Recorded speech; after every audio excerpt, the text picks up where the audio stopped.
All right, so we usually have the call for so that we can discuss challenges, plans for the week. And several people you are doing this call, and some of them are coming from customers who are communicating with people from different places. And practice. Sorry, I can't really hear you. You can hear me? Now I can hear you again. Yeah, good. Welcome back. Hello. Hello. Yeah, so today we have the team from AMPATH, the dev team. That is me, Wheeler. We have Eric here, we have Vicky, Alfayo, we have a new dev, his name is Nyachoke, we have Alan, and we have somebody called Duncan. And I can see we have Florence and Joaquin. Yeah. Yeah, so basically you guys, you suggested that we have this call so that we can either clarify things or ask questions. So I'm just going to give you the call. And they want to know, and then we'll take it from there. Joaquin and Florence. Do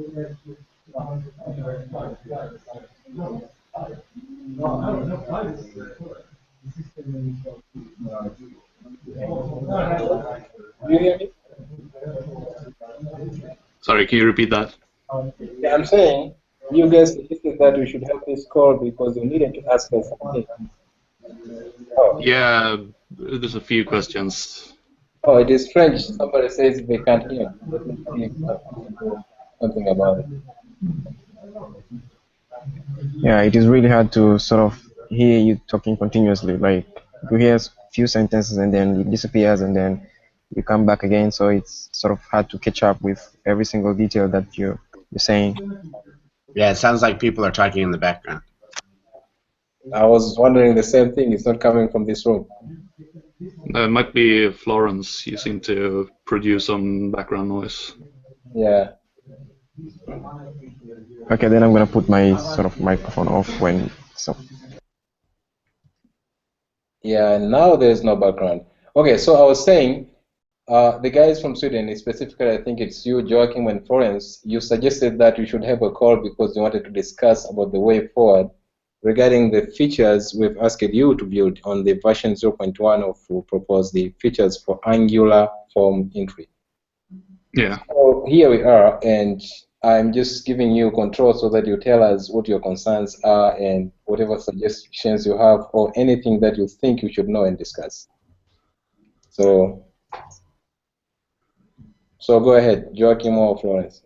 Yes, I think you just answered one of the questions I had at least, but there are three suggested features, the UI features, the API, and the additional fields. And these are nothing that your group are working on currently. It's something that you suggest that we can implement then. Because I basically had a thoughts if you were working on this at the same time, so if there is any risk of conflicting or making a duplicate work or something, if we start working on these three. Oh, okay. So your question is, you think? Yeah, the question is, are you working on these three at the same time, or is this just something you suggested that we can work on? Okay, so basically we're trying to use the Angular form entry to create forms for the AMPATH point of care system, and we've done some work. And basically, when we started this project, we said that the idea is to have the standalone project that can be used by other implementations to actually create forms and use them to collect data. So some of these functions that are listed in these requested features, like you say, okay, the UI features, for instance, an editor similar to the one. I'm sorry, I'm just going to go through the features really quick so that you're on the same page. Yeah. The first one is like the editor, the similar to the one provided by the HTML form entry module. I'm not sure. Have you guys tried to look at that? I think Muka, another guy, wanted to work on that, so I have not personally looked at anything. Okay, so basically it's just an editor in which you fill in the JSON schema for the one you use to define a form, and then you try to. There should be a button that when you click, you kind of preview the way the form should appear, the way the form would appear when it is rendered by the Angular Formly module. So that's something that we want to have because it's easier.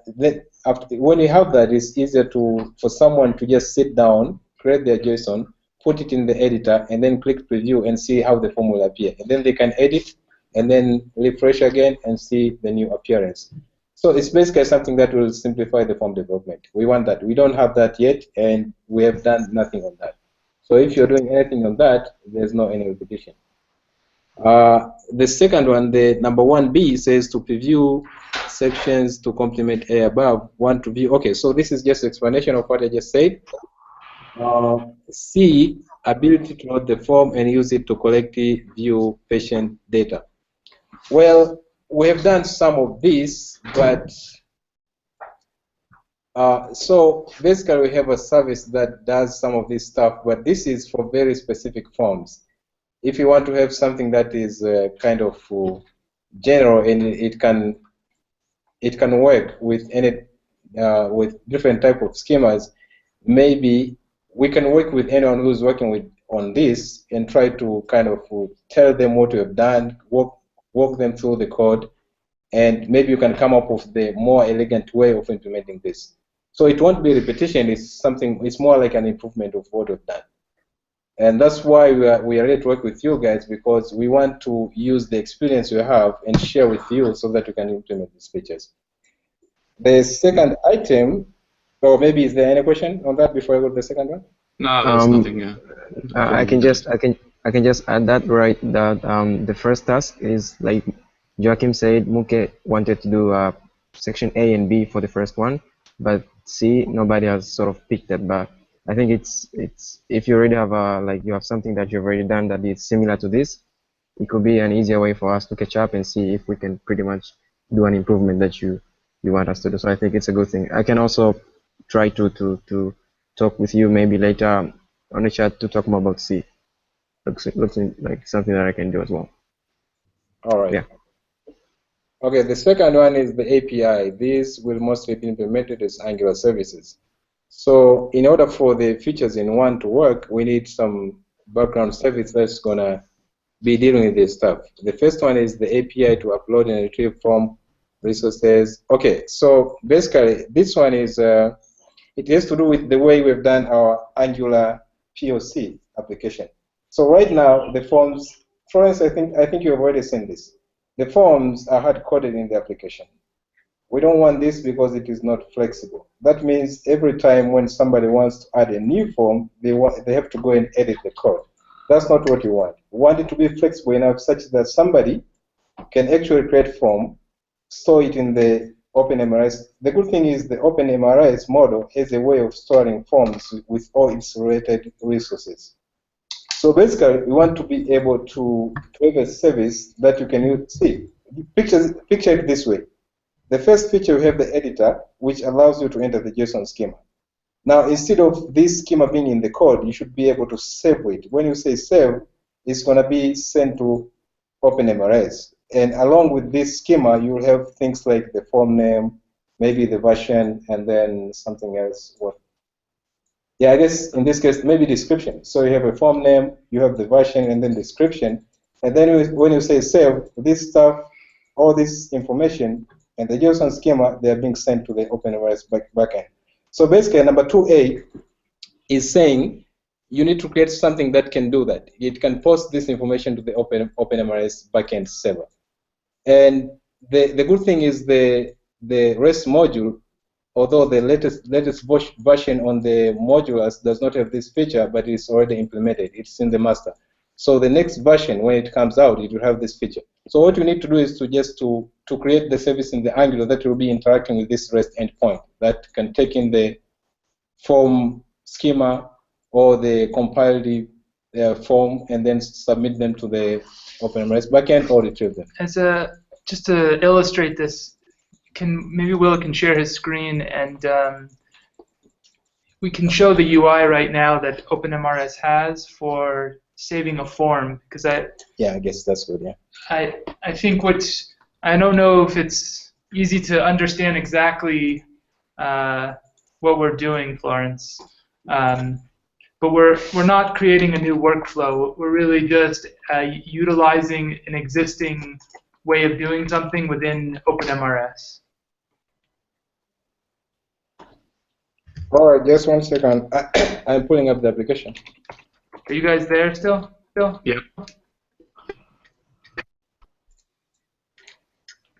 Oh, let's see. Manage form. No, this is not good. I don't want this. We'll just take them through the whole thing so that they can just see. Yeah, I want the HTML one because it's close to what we're trying to do. Yeah. Cool.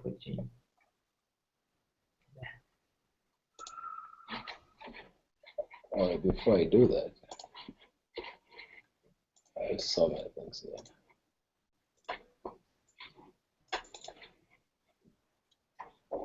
Let's share.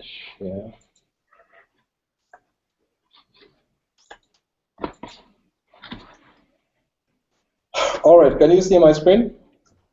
Yeah. So this is an instance of the OpenMRS, and this page is the manage HTML forms. One of the things you can do is create a new HTML form. So what we're envisioning is something like this, but this is for the Angular form entry. So when I say create new form, why don't you just show them an existing one? Oh, okay. Yeah, okay. Basically, yeah, I'll show you. Jonathan just joined us. So when you say create new form, you have the placeholders. You can enter stuff like the name, and then you can describe what it is about. Let's say test form, and then you can say this is a form for the code. And then you can say version 1.2, and then we have these things we call encounter types. You guys understand what encounter types are, right? Yeah. Yeah. Or if you don't, can you just describe it? Yeah, I mean, we basically just use them to describe the type of visit a patient is having within the health system. So a common one would be HIV adult encounter. Yeah, so HIV adult return. For example, this is adherence. Okay. HIV, you don't have HIV. Anyway, it is in this case I can just choose any of these. That just means I'll create a form for this type of an encounter. For example, in this case I can choose adherence initial. And then I click save. Something isn't happening. So the idea here, it's Florence, and who is the other team member? Joachim. Yeah. So the idea is just that there's a minimal amount of metadata that we have about each form. And then this is very helpful on an analytical side. So for example, if I wanted to pull all of the patient encounters that we had that were about adherence initial, we can then query the database amongst saved encounters to look for those encounters who are linked to. In this case, the ID that was given to it at this point is 49. Yeah. So after clicking save and the system has done its thing, it is returning this page that lets you edit the HTML form. The HTML form, the one you're going to edit, is inside this text area. This a little backwards, though. But you want to first be able to store the form on the server in the database, and then creating a UI for it. I guess you're demonstrating the legacy app, you're suggesting that they create a UI in the legacy system? No, No. Oh, go ahead. no, we just wanted to give them an illustration of what this is looking like, because essentially we're going to follow a similar workflow, but we're going to do it on the Angular side, on the client side. Okay. So I mean, it's basically you want to store the definition of the form on the server, and then you want to have a way, create a screen that lets you edit the contents, edit the JSON, and preview the effect. Yeah. Okay. Yeah. So basically, guys, this is exactly what we were talking in the first part. What was that? That was the UI features. So it is something like this. In the HTML form entry, which is this one we are looking at right now, you have this text area in which you enter the HTML markup, and then down there you'll see the preview of the form. This is not a very good form, so that's why it looks weird, because it's just fields that are already populated. But it's usually not like this for the, I can say, real forms, maybe, if I could use that term. So this is what we expect, but we are not going to implement this on the OpenMRIs. It's purely an Angular application. Yeah, so basically what you want to do is, when you are already done with this, now in this case, instead of having this HTML thing, we're going to have a JSON document here. I'm just going to remove this. Oh, it's too long. Okay, so we're going to have something like this. What do we have there? Pages? Exactly, the form name. Yeah, form, which is already provided. It's way to have it there also. So that we end up with this. Yeah. Okay, so let me just try to it's find. not weird to have it. Yeah, it's okay. Yeah. I mean, let's go to GitHub and get the form schema. I'm just pulling up a schema real quick so that this demonstration makes sense, because I just realized just talking without actually people saying something, it's not really easy. And it exists. Yeah, it exists. So you can just run that one. Yeah. As long as the schema is in that format.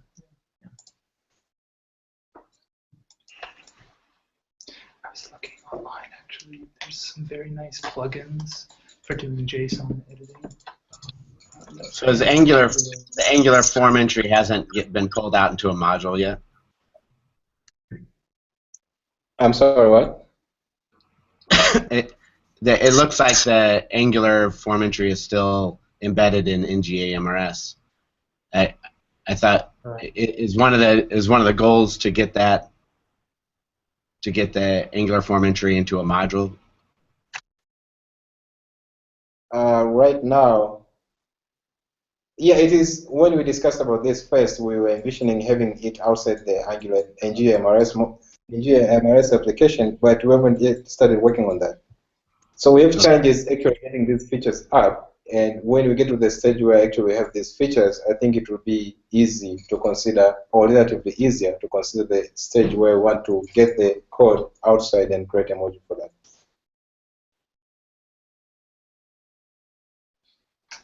Does that sound okay, Burke? Yeah, I mean, as long as you're not writing code that expects or depends on, I mean, it's not going to be very shareable with others if it's built into an AMPATH application, and if it's being coded in a way that it's going to be trivial to move it into a module, then I wonder, well, if it's relatively trivial to do that, then it might be worth starting with that. The thing that would concern me is that if you're making features or writing code that starts to build any dependencies between the environment of AMPATH's point of care versus using it as a module, how things are implemented may be different if you're not approaching it as a module, but maybe not.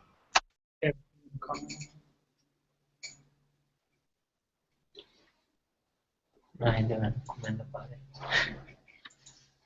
Yeah, but do you want to? I mean, how are there right now, are there any dependencies within form entry that I mean, how do you invoke form entry?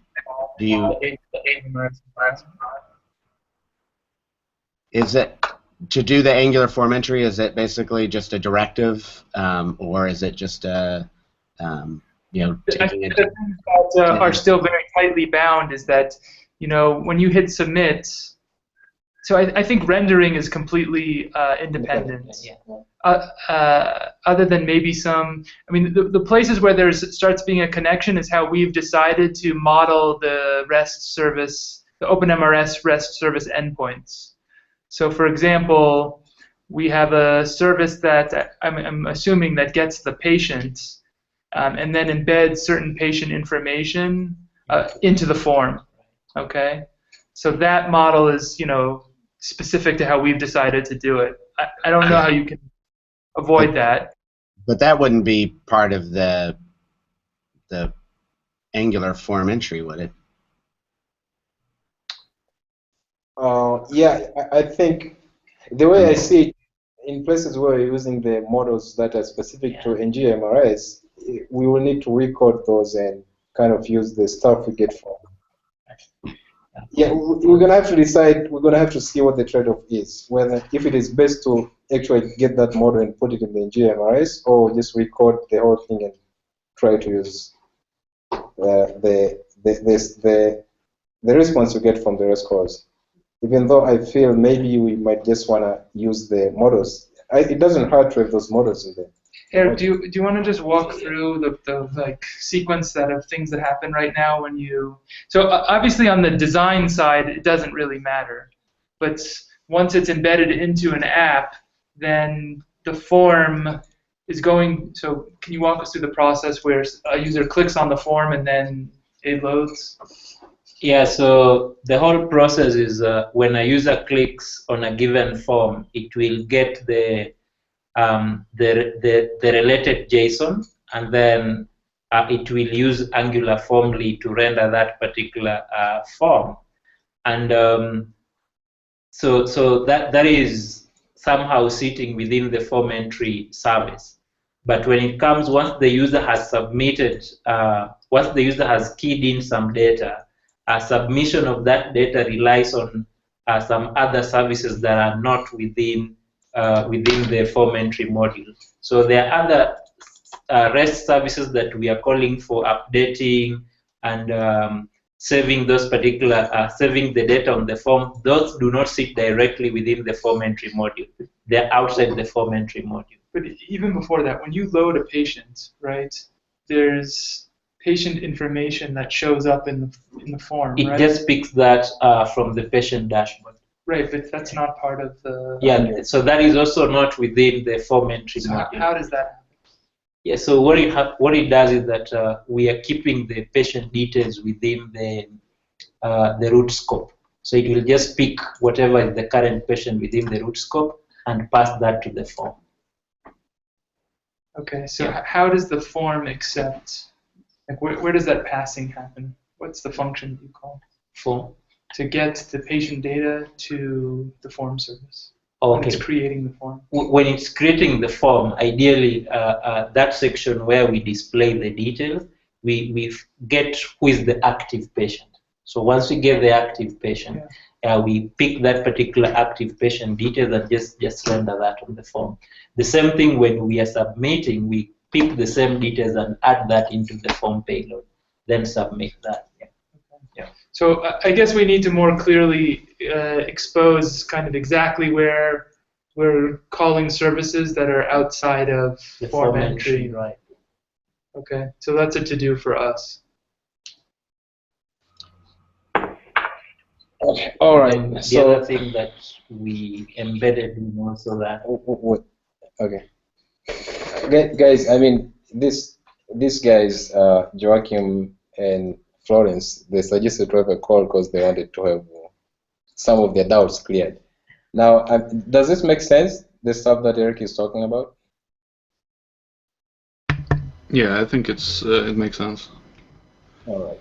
I haven't really checked too deeply into how everything works with everything. So, but it gives a general idea of how things are connected, at least. You know, the basic thing that we're really just saying is that the whole point of this module is to make it work outside of our environment so that anybody in OpenMRS community can make use of it. And you know, along the way, we've tried.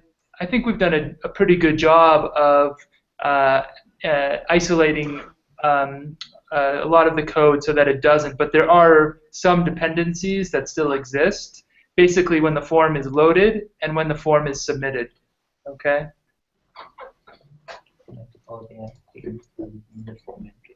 Yeah. So, all right. So going back to what I was demonstrating.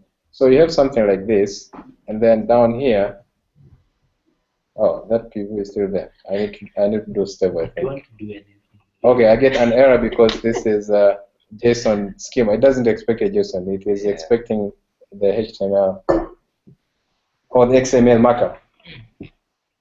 Well, so you have this thing, and then when you click save, what we want is something that has been specified in the 2A. We want the API that is going to be pushing this JSON along with the metadata to the OpenMRS backend. And then you also want, because you are saving this thing in the database, you want to be able to retrieve them, especially when you are saying load this form, so that you can use it to collect information and submit to the server. For Joachim and Florence, how much Angular or even just kind of client-side REST development have you guys done? I have not done any Angular before this, so pretty much just sitting down for a week now and trying to figure out how it works. Okay. Yeah, it's the same case for me, but for Angular, like I've been doing the, like this is the first time I'm interacting with the Angular thing, but I've also been doing the third task, which is, I think I don't know, I could say I'm quite comfortable with that one. Okay, so the kind of specific thing that I just wanted to bring up is that on the client side, you know, a lot of your interaction with the world is through REST services or just any AJAX request for that matter. But you know, basically you're going to be making requests to various endpoints, receiving data, and then displaying it. And so what we're imagining this to work as is that in your Angular app, you're going to make calls to OpenMRS on the server to interact with it in various ways, either saving form and form metadata or getting the same. All right. Now, the way that we've chosen to do a lot of this work is through creating models and services on the Angular side that specifically deal with OpenMRS. And so I would encourage you to take a look inside of our GitHub repo of the OpenMRS services. And I think there's another one called models. Yeah. Just familiarize yourself with kind of how we have decided to handle data coming in, or well, one, interacting with REST services, and then a way of kind of modeling the data so that it's a little bit protected rather than just relying on JSON, the JSON responses directly. Okay? Yeah. Personally, I think I've gone through the location model, the one in the script. Yeah. Like I already have the code in my, like I cloned it, and some of the REST API, because I was trying to sort of understanding the way you fetch locations. When you go to the clinical dashboard in your app, when you like select a patient, so I was trying, not patient, locations, for example, Amani Hospital and those other, I don't know, type of location, like I tried to understand it, and I think it was quite helpful, yeah. But I was stuck at some point, then I reached Wheeler, and yeah. So I think okay, perfect. So basically, you know, what we want you to do is create the same types of things for forms and form resources. Okay? Yeah. But we're not going to write any new model or any, I don't know, you guys have already sort of write all the REST service which retrieves information from the OpenMRS, right? Yeah, no, except for the forms. See. For the forms, yeah. Okay, so, So that where comes the second task. yeah, All that's right. yeah.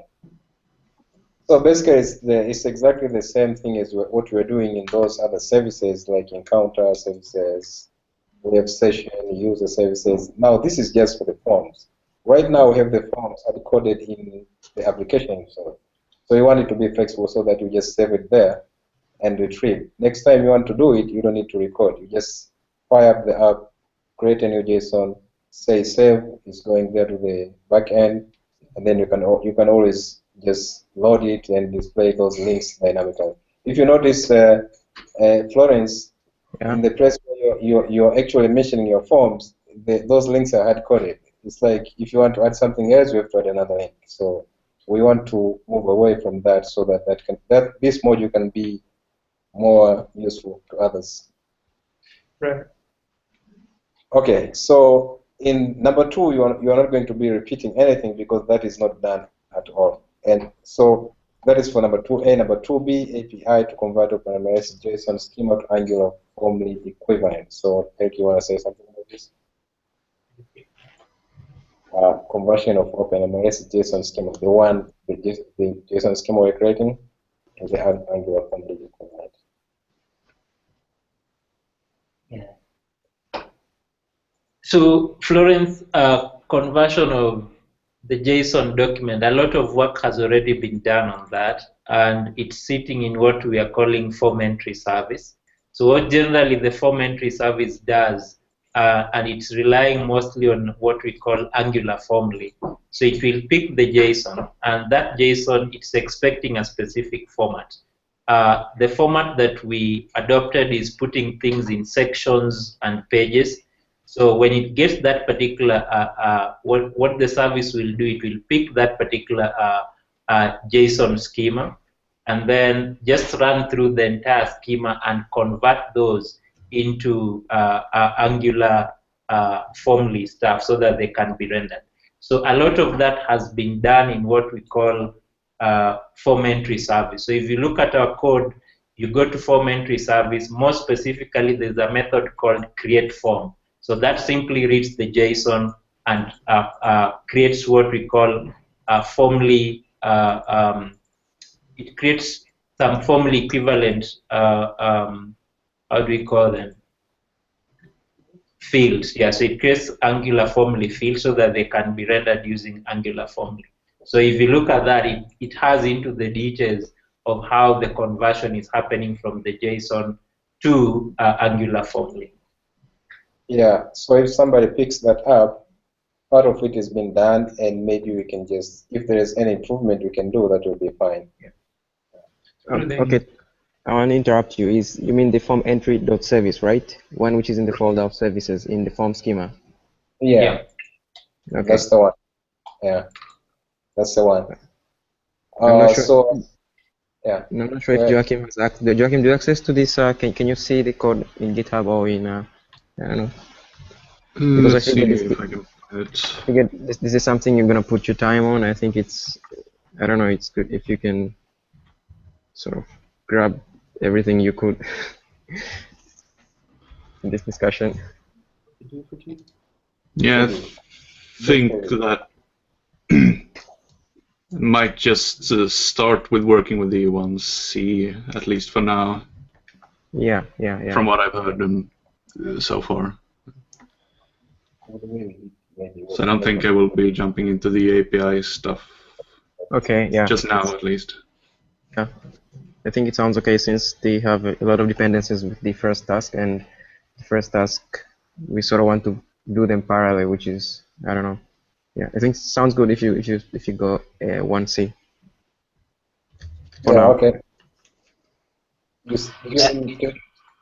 I would just plead, as you guys are working on the Angular form entry, is try as much as you can to avoid hard coding in patient or encounter, like the assumption that you're completing encounters or that you're filling a form in for a patient.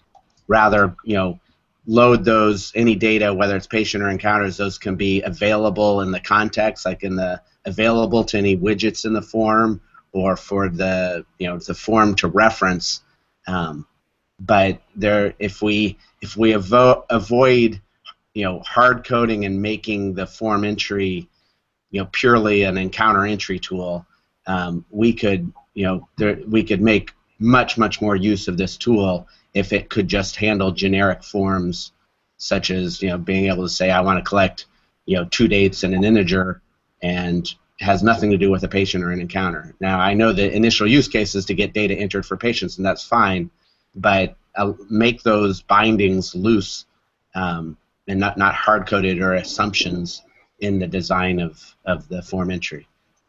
We should, eventually we should be able to use the form entry tool to, for example, collect global property settings for a module.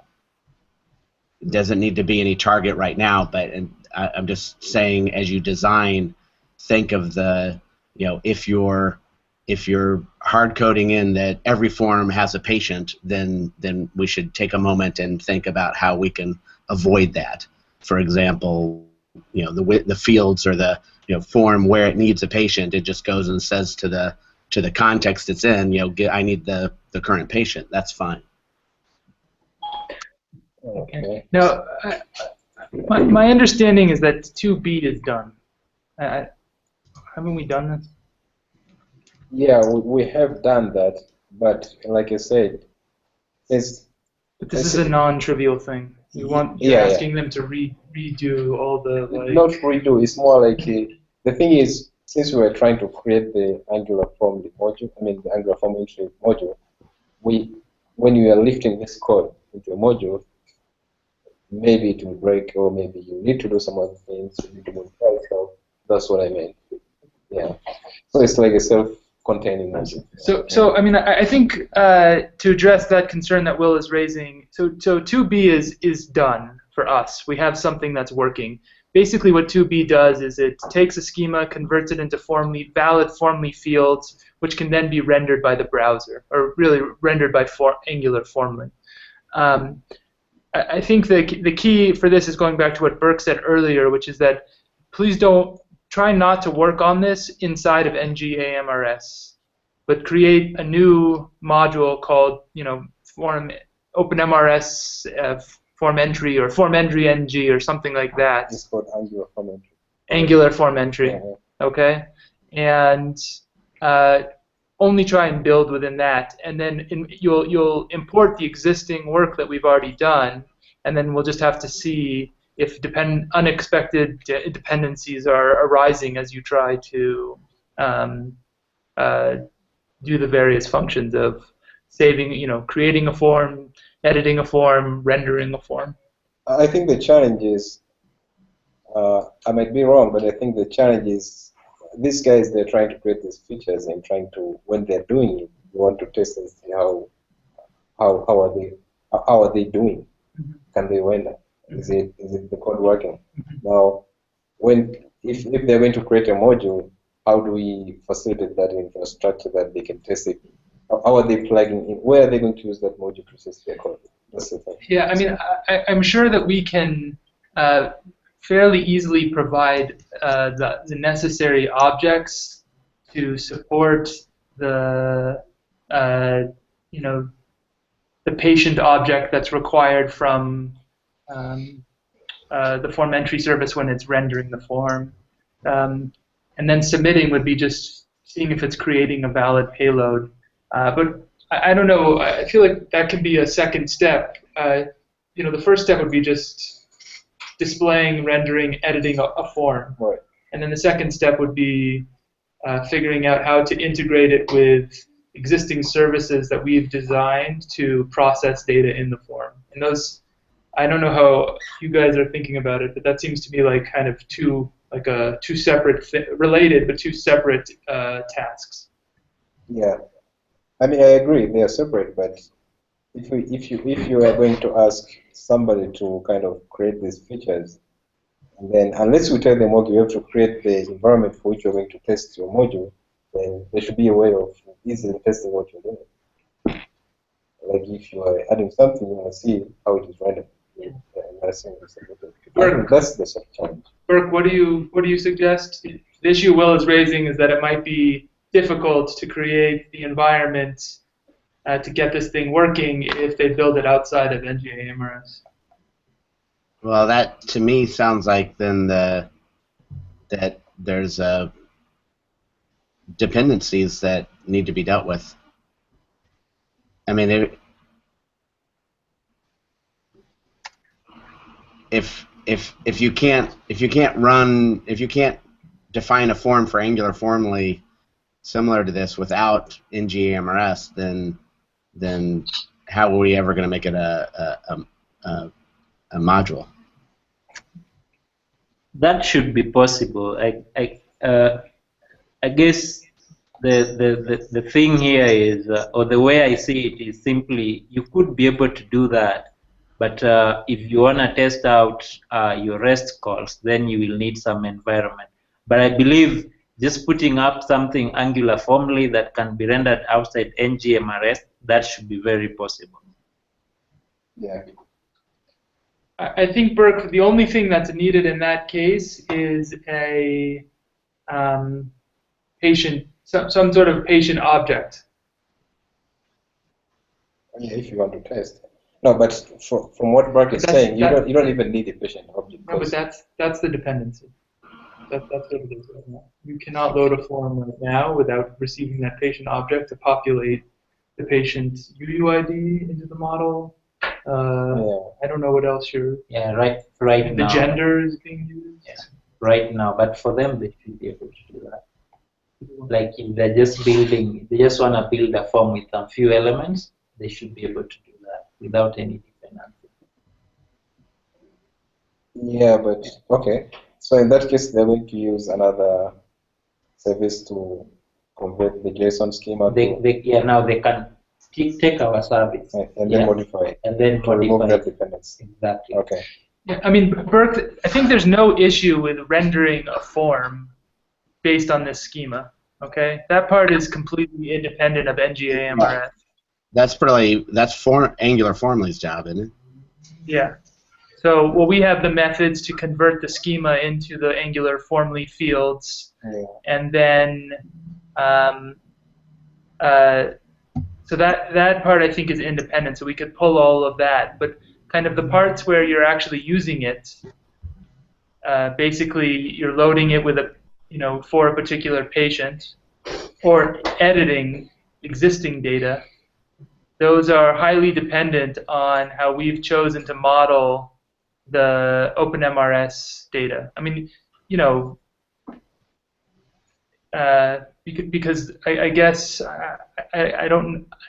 Maybe Eric can comment on exactly, like, is the form service like calling, like it's getting a patient object and then calling patient object methods to like get UUID and then putting that UUID into the model? It's that at the time we are building the payload. Yeah, but in the model it's not there. Just when we build the payload. Okay. Yeah, it's not there. Actually, even whatever you see on the dashboard is not anywhere within formally. It's just on the controller. Within the controller and on the page that is rendering the form. We just put in. Okay. Yeah. All right. So that's good. So then it means you need nothing to render the form. There's zero dependencies on rendering it, right? And then on producing the payload from the form model, there are some dependencies. Namely, the patient UUID is gotten from a patient object. Then now that it's tied to an encounter, we put in some encounter type. Okay. Yeah. But for them, maybe they don't need that. Sorry to interrupt you. The controller you're talking about is the one you specify, for example, within the clinical dashboard, the one which retrieves information.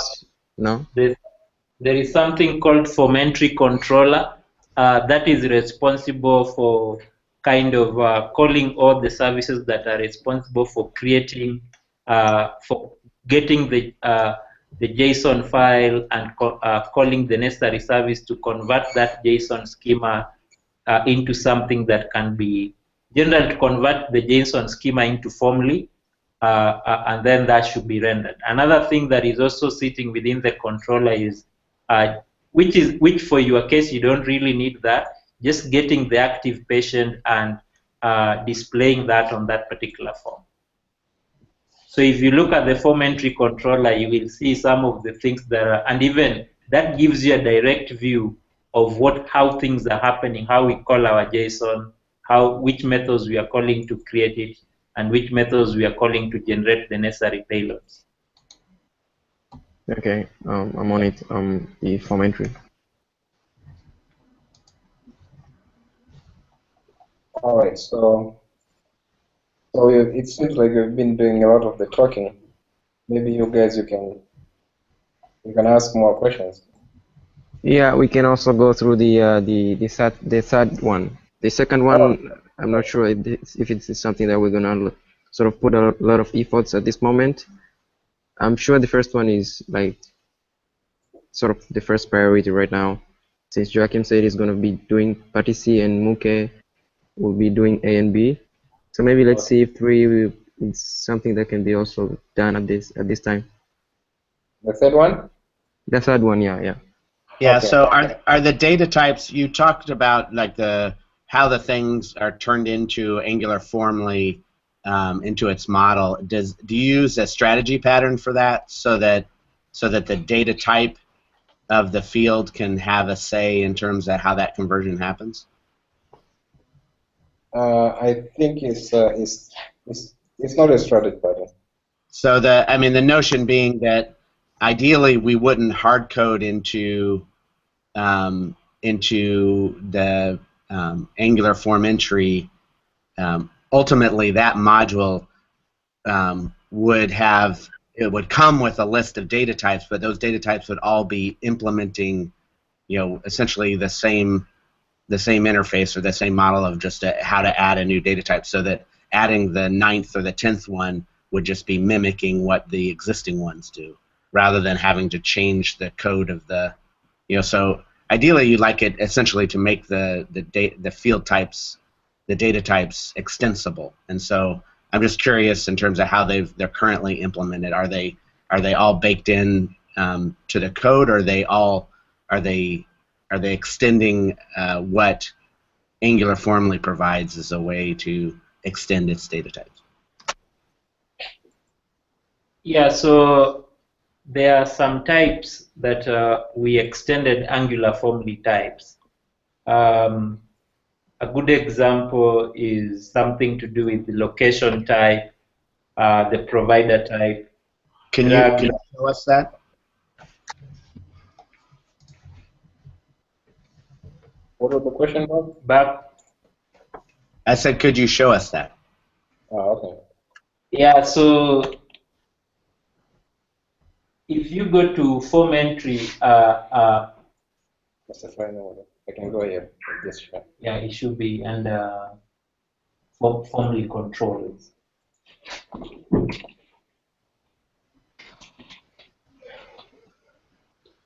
Formally control. Yeah. Look. So under formally controls, you will see we have something concept search. We have UI. Is UI select. Okay. So that is extended and customized to fit some things that are more closely related to OpenMRS.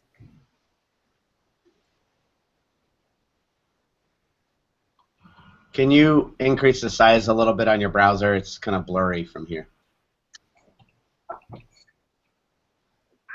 Or you can just go, let me just copy the URL and paste it there. You can just go there.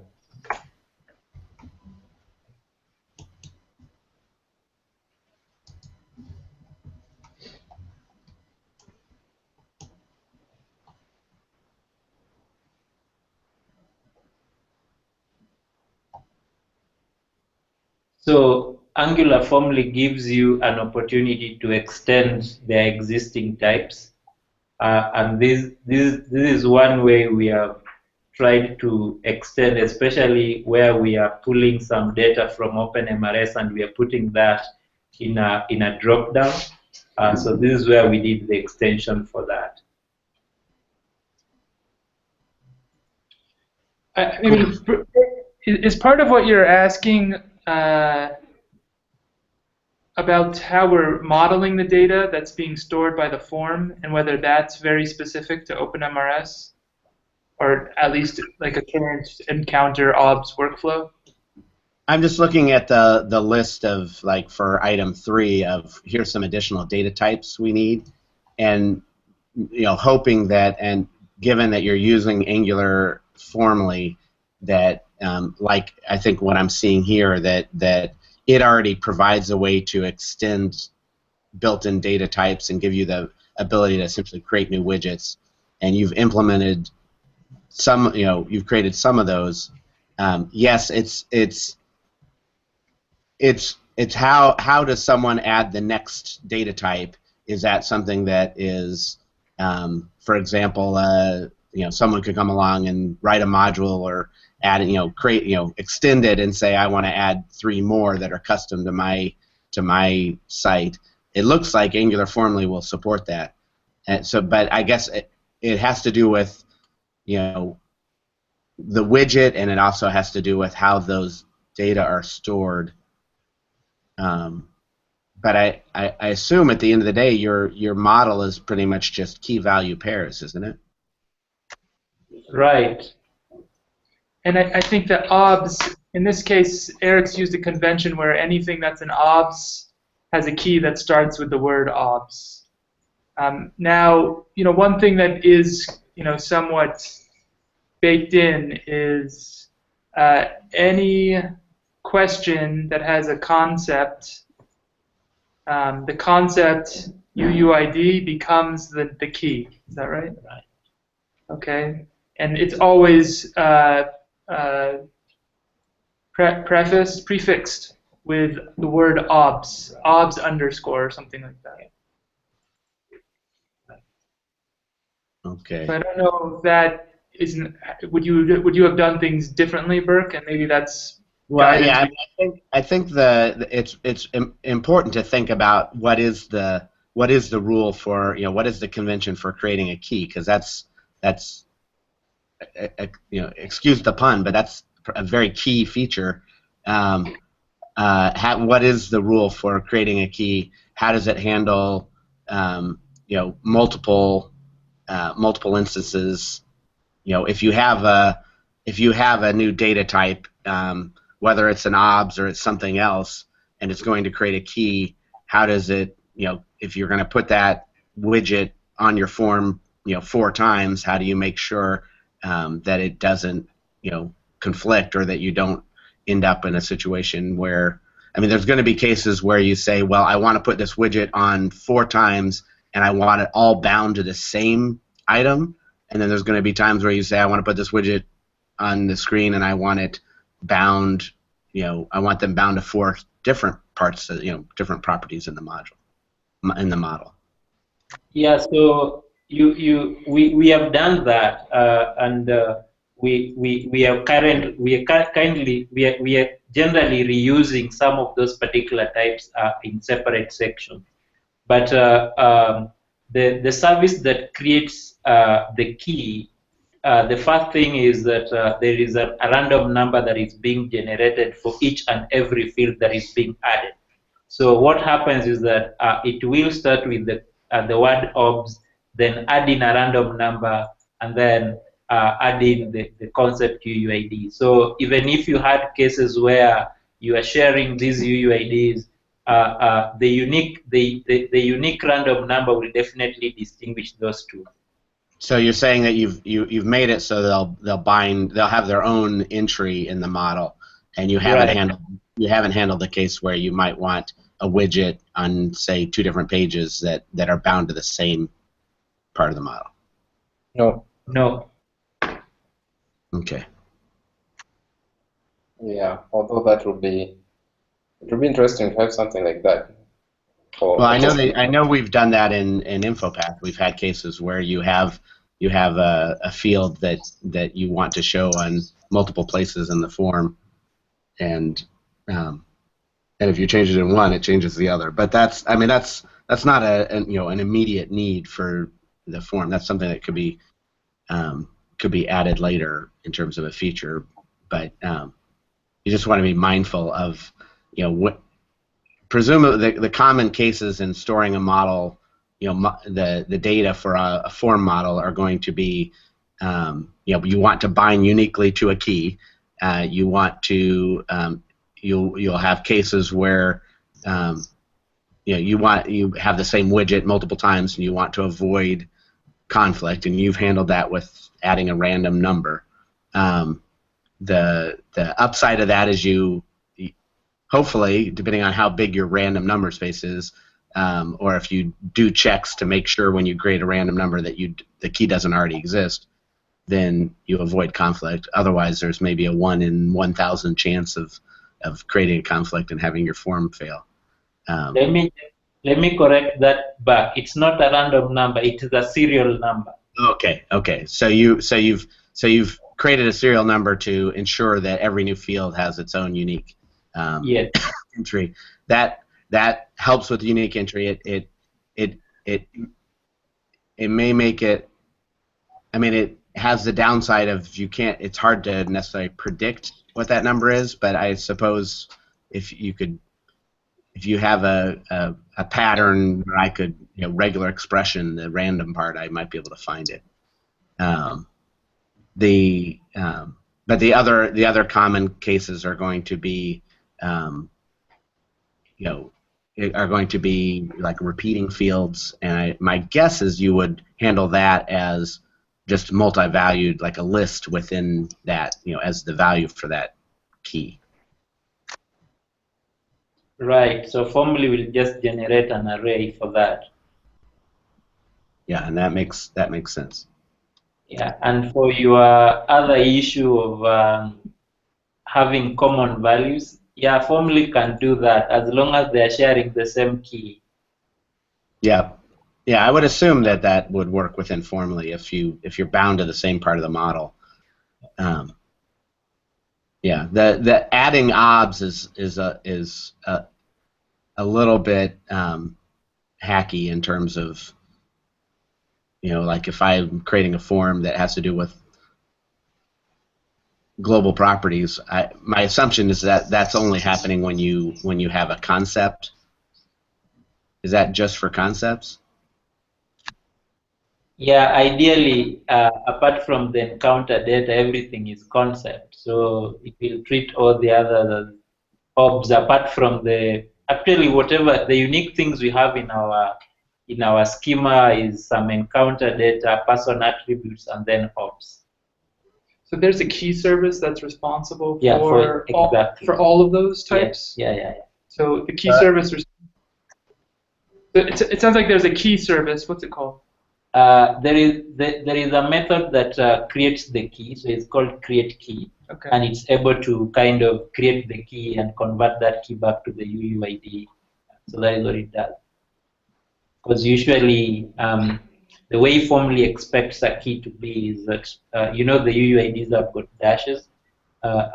Formally does not want dashes within the key. So I pick that UUID, remove the dashes, put in some random key value there, and then get the random number, add in obs, and then create that as a key. So there's something that does that. So maybe that's where some of the work gets done, Burke, is the key service, the key function, the create key function that, I don't know exactly how you'd imagine it, but that's kind of responsible for somehow figuring out like the extra labeling, the metadata that a model field needs to. Yeah, I wonder if that is something that should be within the purview of the data type. I mean, if you're creating a concept widget, maybe it should be able to decide how to uniquely create its key, versus if you're creating a widget for just someone to pick enter a number or enter some free text, that's just a text field, has nothing to do with a concept. Maybe it. Yeah. Yeah, I mean, I think this is the big question. sense. How do you rebuild how do you take the data that's in the form in these key value pairs and then build the payload that you need or that you want to do whatever it is that needs to be done? Yeah, that's an important question too. Is that if you're trying to re-render a form, how do you take the How do you data? build the model? Yeah, and rebuild the model. I mean, in a sense, these are things that Eric has solved for the time being. I don't know how much we need to figure out like the most, very general solution at this point, unless you feel otherwise, Burke. I mean, I know we have Florence. I don't. Yeah, I don't think we have to, necessarily create the completely generic solution, but I want to have it in our I want it to be where we're headed, and so I want to avoid creating something that will basically have to be completely removed if we want to ever have a generic solution, because I know it will never get removed and we'll never get the generic solution. Joachim and Florence, are you following this discussion, or is it another language? No, I'm following. All right. I mean, this is obviously a very kind of challenging and interesting and difficult problem. Is it something that you guys would be interested in trying to think about? Okay, it's kind of confusing. You talk about keys, but the way I've been looking at this task, it's like I saw like some of the types that you have defined already in the formly controls. For example, datetime picker .formly.js, the controller, the JavaScript file, and you also try to implement it or try it in tabs. The same folder in the controller. That's where you're trying to sort of call that type and show it there. So the way I was doing it as well was sort of defining a type and test it to see if it's working. But the key, what you're mentioning right now, it's something that never crossed my mind, and it's a bit confusing. So I think the broader question is we have to store this data in a model, right? And it has to be stored in a way that some processor can then get the data out of the model and use it for some further end, okay? In our case, the end is to build a payload that we use to submit to OpenMRS, and for now the only use case that we have is we're sending it to the encounter service, okay, which is storing that data in OpenMRS as an encounter. And an encounter contains observations. All right? So Eric's come up with a way for storing the data using these keys, which allows him to also have a function on the other side which can easily figure out what things in the model are of a particular type within OpenMRS. So have you? I know there's so much going on here, but have you had a chance at all to look at the OpenMRS data model? The data model, yeah, I think I have it. It's quite huge, I could say. I have it on my desktop, yeah. There are many things, but the important things for you to know about for the purposes of this form entry service is that a question on a form, could be, do you have HIV, yes or no? Even though Burke does not like yes/no questions. No. So you have a question on a form like that, all right? And the way that OpenMRS stores that data is something called an OBS. So there's a table in the OBS, and each OBS has a concept ID and then some value, all right? And it has multiple types of values within the OBS data model to support different types. So for example, the answer to a question could be free text, it could be a date, it could be a number, it could be a code, okay? And so the OBS, a row in the OBS table will have all of those, and when you answer a question, every question will have a concept ID which represents the question, and then one of those value columns will also be filled. Okay? A concept is a coded way of describing a question. So we might say for the question, do you have HIV? That is going to be coded with number 42, and it also gets a UUID. Okay? The number that I'm saying is an internal ID that's basically assigned by MySQL serially as new items are added to the table. Okay? Yeah. So within the current workflow that we have here, we are building a form entry tool which lets us render an encounter and then submit the data from that encounter to OpenMRS. Okay? An encounter is basically just metadata about kind of where this thing is taking place. So the patient went to the clinic, went to clinic Masoriot, which is one of our clinics. It happened on this date and at this time, and the encounter has this type, which is what Willow was showing you before. So an adherence visit, adult HIV follow-up visit, and so forth. Okay? Mm-hmm. So now what we have to do is take all of this data that's on the form, that's in these key value pairs, and build the appropriate payload to send back to OpenMRS so that it can be processed and stored. So the tricky question is, and now what Burke is talking about is he wants to be able to do this in a way that isn't fully dependent on this workflow of a form is filled with OBS, which are part of an encounter, but rather, which belong to a patient, but rather that you have keys and value, a key and a value or values, and that some processor can come in and it can figure out how to construct the appropriate payload from that existing model of key value pairs. Okay? Yeah, I mean, the notion is that any systems, whether you write Spring, MVC forms, and using Java, or you use, probably tools in just about any programming language where you're doing kind of basic form development, the typical approach is to have a model behind the form that is just key value pairs, because that's the most extensible, and customizable. Like it's an easy way to kind of store the information without having to commit to, well, this is about cars, or this is about patients, or this is about airplanes.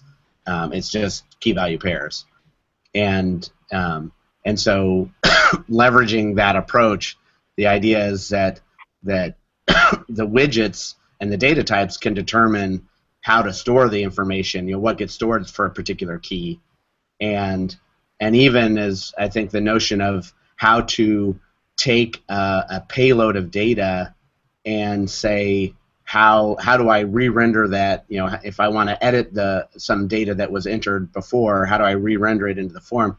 That's something that we don't necessarily have to have a fully generic tool to do. We could say that for any given model of a form, like if we're going to have an encounter for a patient, that could have the information of how it wants to generate or influence the keys, or it could have an idea of how to re-render a form when it was reloaded. Now, Eric has taken the approach of using the key itself to embed metadata within that key to enable his processor to identify the keys within the model that are relevant to the payload he's building. Okay? Now, that was a choice. He could have also done something else, like had a separate object in the Angular environment where he's linking the key that's in the model to some other metadata, some other metadata. But these were just choices that he made along the way. And I don't know if there's a good way or a bad way of doing it. But essentially he's initiated a convention for key naming. And one question would be, is it a good way of doing it? Or I should say a better way of saying is he's established a convention for having metadata about questions on a form. And one thing that we can think about is, was that a good way of doing it? Or is there a better way? And more practically, is this something that you would want to be thinking about yourselves?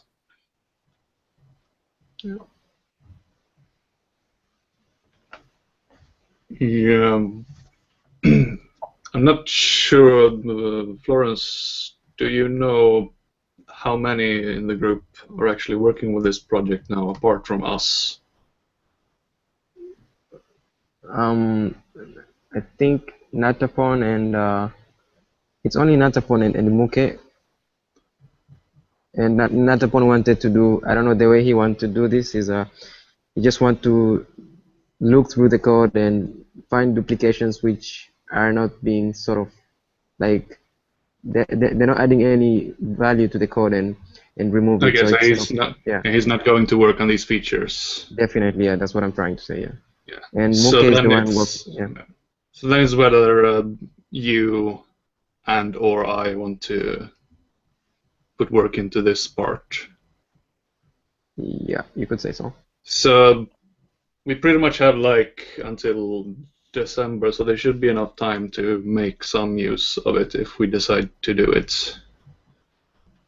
Question is if it's tricky or not. But I think that there should be a possibility to get some work done in this area.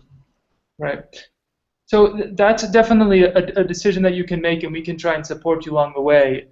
From my perspective, from pure practical use, what would be most helpful to us right now, since we have Eric's version, which is a good version 1.0, is to at least get the kind of back-end stuff that we were originally talking about. The services to communicate with OpenMRS, so that we can store these forms on the server, and then also the tool to allow a designer to be working on the JSON and then rendering it, in not real time, so to speak, but on a click, so that they can view it and then keep editing it, and then being able to save that schema back to the server.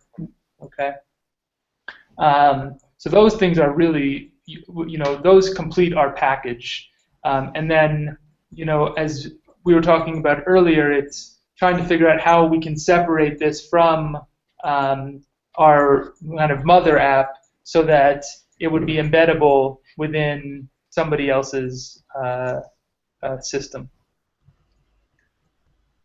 So those three things, I think, are more important. The last one is kind of like, all right, we've done 1.0, let's now go to 2.0. Yes, it kind of sounds to me like the first task is building upon the project, while the second and third are more about moving towards a general module idea rather than the specialized case. Well, I think the UI of this list of 1, 2, and 3, the UI features are kind of presuming, aren't those kind of presuming that number 2 has been done, that there's a way to store the data? I mean, that the forms are not hard-coded in the code, but rather are stored in the database. Yeah. So I think the notion of, in this list of 1, 2, and 3, I think actually the number 2 is actually the first step, because at least having some way to take the definition of a form and store it in within OpenMRS. Have you guys are forms and form resources supported with REST, or did you say, Willa, that that's the latest version of REST Web Services will support that?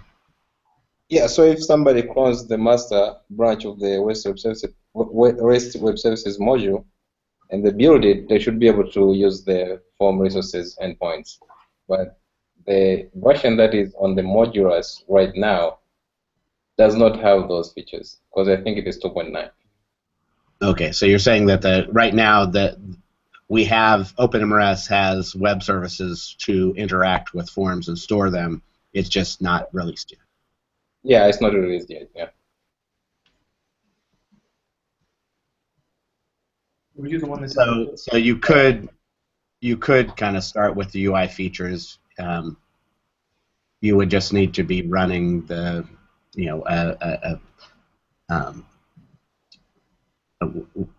what is it? I'm blanking on the name.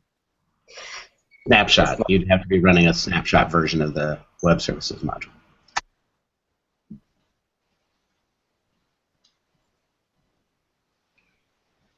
So, why don't I propose this? Why don't would you guys be okay with starting with the number? I don't know what it is, but the features with interacting with the back end of OpenMRS, building the models, and allowing one to store things, to store Angular forms. Okay, that's very much independent of work that we're doing. Anybody could make use of that, no matter what schema that they end up deciding to render.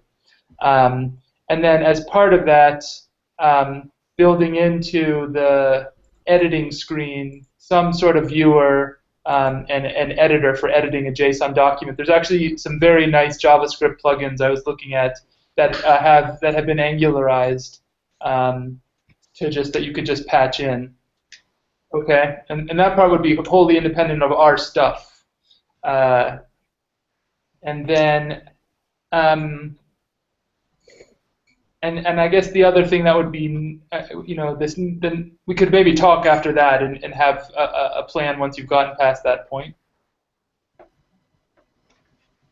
Yeah, that kind of brings to one other question that I had in the beginning about is there any form of direct communication, or are we going to continue using this group we have in the OpenMRS talk? If we have any issues, want to get some quick feedback, for example. From us? Yeah. Well, we can share with you our IRC link, which we're supposed to be on, but I don't know. It's on. And then we have a group email account, AMPATH-developers we'll send you the link. I think you can email to that. I don't think you have to be on it to send to it, or do you? Yeah, although you have to. I think those would make it fun. I don't think you have to be a member to write to it, though it wouldn't be bad to try to use OpenMRS channels. But yeah. Yeah, so for kind of quick questions that you think are very specific, just write to us individually. For more, bigger question stuff that might be relevant to other members in the community, try and use the talk.openmrs. Is that all right? Yeah. Yeah, I'm always there. Do you see the link I just pasted? Most of the times you'll find I think Bark is always there also. Eric. And some other devs. Yeah, on Freenode there's an AMPATH channel and there's an OpenMRS channel. Yeah. Huh? This is Freenode? No, yeah, this is Freenode. All right. So if you need direct response from me or Eric, you can just try to reach us through that AMPATH channel. Although I'm also available on OpenMRS, but. Do you have an instance? Have you guys set up OpenMRS or not? Yeah, we have it set up. So if you mean the developer. Can you make them the snapshot of the REST Web Services? Yeah, sure. I could do that. So Willow will make the module for you, the snapshot, because it's not the official release, that has the appropriate REST Web Services available for interacting with the form and form resources. And that way you can get started on this stuff. I know that it sounds like you've picked up Angular quickly. This isn't a lot of work to do this stuff. It's probably, I don't know how many hours you're putting in per week, but my guess is it's about 10 to 20 hours of work. Yeah, I think we said 10 hours per person per week or something. So I think, and this will let you, we're talking in these very high-level abstract things right now. This will kind of get your feet dirty, and there's no doubt this will lead us to the next kind of thing to do. Okay. Sounds great.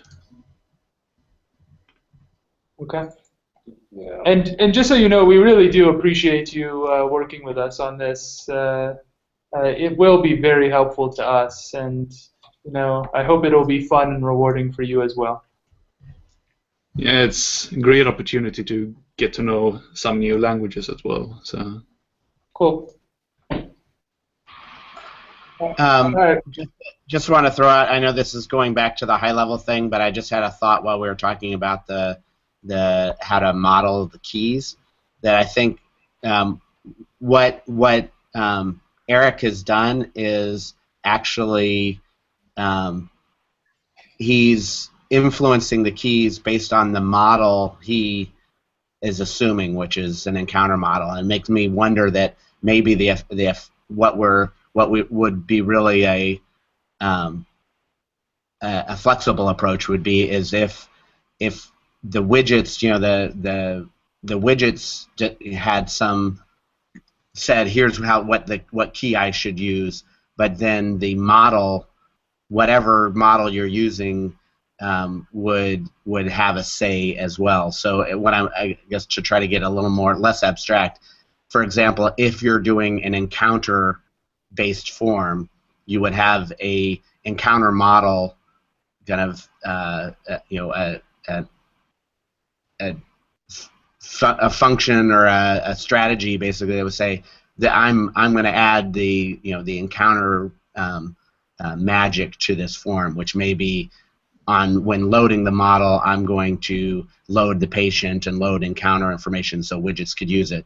But also any widgets, any fields that get added to the form, I want to have some say on what the keys will look like. So, for example, maybe the encounter model would add the obs for any concept-based questions. Yeah. Being able to add it, it would add any encounter-specific magic to the keys, so that then that same model, that same strategy, when you went to edit an encounter form, you'd have that same encounter model strategy, and it would say, oh well, I know how to take, based on what the keys look like, how to reproduce, which fields and and which data, how to do the binding.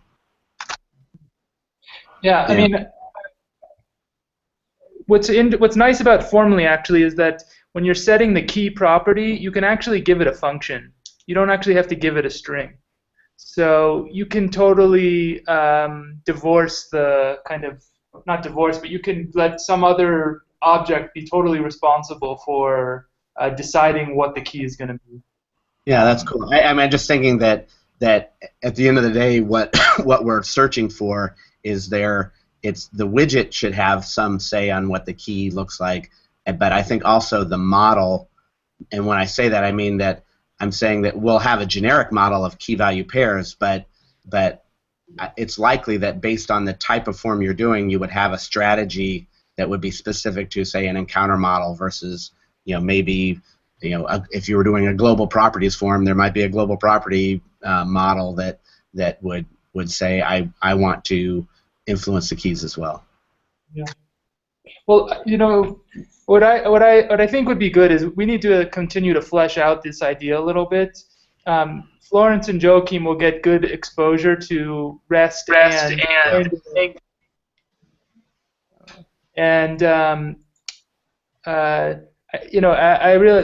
I think our whole team has kind of started with the same approach of we'll learn Angular by first building models and services for consuming REST resources, and then once you get the hang of that, then we start doing more complicated things.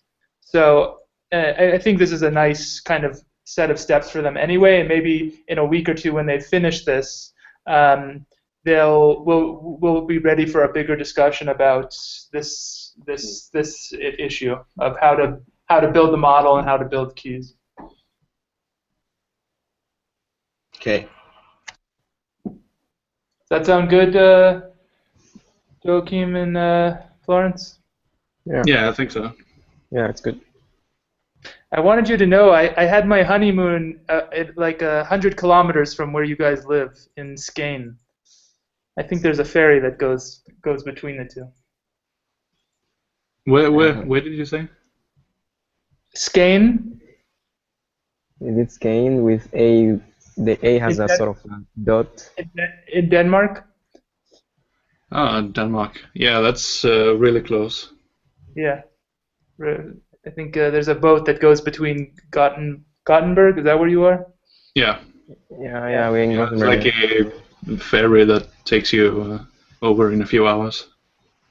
Yeah. So my wife is half Danish. Okay, sorry. Well, how is this skein written? I have a feeling like I've been there before as well. Skagen. All right. Yeah. Went there for my birthday as well. Yeah. Anyway. All right. Well, we're over time by a lot now, but if there's any further questions, you can find us on either IRC, talk.openmrs, or just emails. Okay. Yeah. All right. All right. Thanks, guys. Thank you. Thank you. Bye. Burke, are you still there? Go on. It dropped. Florence is. Do we have any elastic